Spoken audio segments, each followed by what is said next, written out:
যারা সাধারণ মানুষ তাদেরকে বলছি, আমরা মরতেই হবে। যে জন্মগ্রহণ করে সে মরতে হবে। কাজেই মরণের কথা চিন্তা করিয়া দুনিয়াতে সব কাজ আমাদের করতে হবে। যদি করতে না পারি তাহলে আমাদের জাহান্নাম ছাড়া কোনো পথ নেই। এই প্রসঙ্গে একটা হাদিস বলি, খুব কঠিন হাদিস। যে ব্যক্তি জালিমকে কোনোরকম সহযোগিতা করবে সে মুসলমান থেকে খারিজ হয়ে যাবে।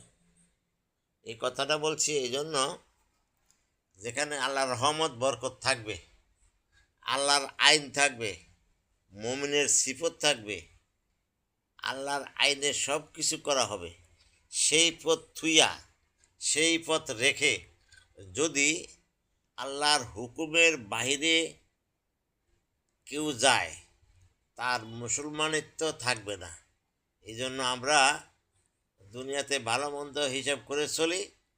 সামনে যে ভোট আসতেছে সেই ভোটটাও আমরা হিসাব করে দিব কাকে?